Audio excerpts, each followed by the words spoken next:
या देवी सर्वभूतेषु विद्यारूपेण संस्थिता नमस्तस्यै नमस्तस्यै नमस्तस्यै नमो नमः। नमस्कार, मैं काबरी कुमारी, सहायक प्राध्यापक साहित्य, जूथालाल संस्कृत महाविद्यालय मझौलिया, पश्चिम चंपारण। आज उपशास्त्री के छात्रों के लिए काव्य दीपिका द्वितीय शिखा से पद, अर्थ, वाक्य आदि के संबंध में बताने जा रही हूँ। अन्वितैकार्थबोधे तु वाक्यं पदसमुच्चयः सुप्तिङन्तं पदं प्राह पाणिनिर्मुनिसत्तमः। आकांक्षा, योग्यता तथा आसक्ति द्वारा परस्पर अन्वित पदों में जहाँ अर्थबोध होता हो उस पद समुदाय को वाक्य कहते हैं। पद अकेले रहने पर भी अर्थ उपस्थित करते हैं, किंतु उन अर्थों में परस्पर कोई संबंध नहीं होता, जैसे गौ, ब्राह्मण, हाथी, घोड़ा इत्यादि। वाक्य में यह बात नहीं होनी, किंतु वाक्य अपने अंदर आए हुए पदों के अर्थों को मिलाकर समुदाय रूप से एक अखंड अर्थ को बताता है।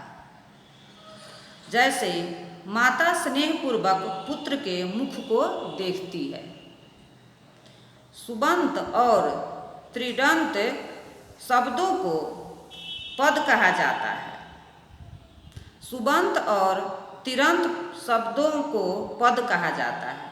मुनि श्रेष्ठ महर्षि पाणिनि ने अपनी अष्टाध्यायी में सुप्तिङतम पद न इस सूत्र के द्वारा इस बात कही है, जैसे रामः भवति आदि।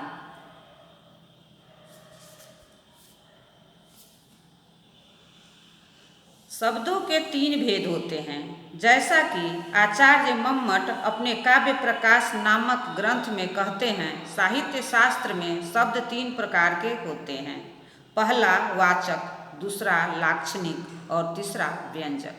इसी प्रकार शब्दों से कहा जाने वाला अर्थ भी तीन प्रकार का होता है, वाच्य, लक्ष्य तथा व्यंग्य। अब क्रमशः वाचक आदि शब्दों के लक्षण का विवेचन करते हैं। जो शब्द साक्षात संकेतित अर्थ को बताता है वह वाचक शब्द है। इस शब्द से इस अर्थ को समझना चाहिए। इस प्रकार शब्द की स्वाभाविक शक्ति से अथवा व्याकरण आदि के द्वारा नियंत्रित निर्धारित अर्थ ही साक्षात संकेतित अर्थ कहलाता है। इसी स्वाभाविक शक्ति को काव्य ग्रंथों में अभिधा कहा गया है। इस अभिधा के द्वारा जिस अर्थ का बोध होता है उसे वाच्य अर्थ कहते हैं। वह वाच्य अर्थ शब्द से प्रथम उपस्थित होने के कारण प्रधान होने से मुख्यार्थे भी कहा जाता है। जिस प्रकार गौ शब्द सुने जाने पर श्रोता के हृदय में सातनादि युक्त किसी जीव विशेष रूपी अर्थ का तथा पाचक शब्द सुने जाने पर पाककर्ता रूपी अर्थ का स्वभावतः बोध करा देता है।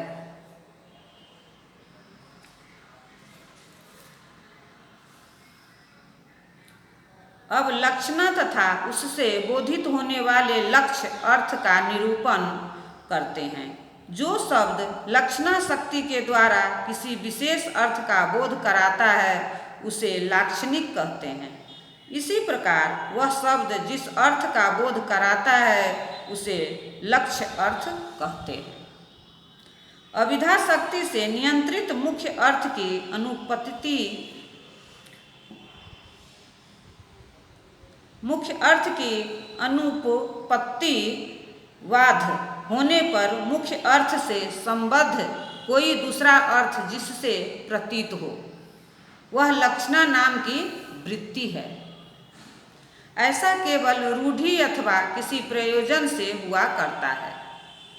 इस विवेचन से सिद्ध हो गया है कि मुख्यार्थ से काम न चलने पर ही रूढ़ि या प्रयोजन के कारण शब्द अपनी जिस शक्ति के बल से मुख्यार्थ से संबद्ध किसी अन्य अर्थ का बोध कराता है, उस शक्ति को लक्षणा कहते हैं। रूढ़ि नाम प्रसिद्धि का है। किसी ने कहा कि कलिंग बड़े साहसी होते हैं। अब विचार कीजिए, कलिंग शब्द का मुख्य अर्थ कलिंग देश है। देश तो साहसी होता ही नहीं, इसलिए मुख्यार्थ से काम नहीं चलता। अब कलिंग का दूसरा अर्थ कलिंग देश निवासी जिस शक्ति से उपस्थित होगा उसे लक्षणा कहेंगे। इस शक्ति से जो अर्थ उपस्थित होगा वह लक्ष्य अर्थ कहलाएगा। ऐसा होने का कारण केवल रूढ़ि लोक प्रसिद्धि है। लोक में कलिंग निवासियों के लिए कलिंग कहने की प्रथा रूढ़ि हो गई है। यह रूढ़ि लक्षणा की बात हुई। अब प्रयोजन साथ होने वाली लक्षणा की बात कहते हैं। गंगा के तट पर बनी हुई झोपड़ी को देखकर किसी ने कहा, यह झोपड़ी तो गंगा में बनी है। अब विचार कीजिए, गंगा का मुख्य अर्थ तो गंगा प्रवाह है, उसमें झोपड़ी नहीं हो सकती। अतः गंगा शब्द अपने मुख्य अर्थ को छोड़कर उससे संबद्ध गंगा तट रूपी अर्थ का लक्षणा शक्ति से बोध कराता है, तब गंगा में झोपड़ी है। कहने वाले की बात सत्य हो जाती है। अब प्रश्न यह उठता है कि उसने पहले ही गंगा तट के ऊपर झोपड़ी बनी है, ऐसा क्यों नहीं कहा? उसका उत्तर यही है कि उसे प्रकारांतर से यही प्रकट करना था कि जहाँ झोपड़ी बनी है वह स्थान ठंडा और पवित्र है, मानो गंगा का प्रवाह ही हो। इस प्रकार ठंडपन और पवित्रता के आधिक्य को व्यक्त करने के लिए ही उसने गंगा में झोपड़ी है इस वाक्य का प्रयोग किया। किसी प्रयोजन से जिस लक्षणा का प्रयोग किया जाए उसे प्रयोजनवती लक्षणा कहते हैं। प्रयोजनवती लक्षणा का एक और उदाहरण किसी ने किसी के प्रति कहा है, अब आपने मेरा बड़ा ही उपकार किया है।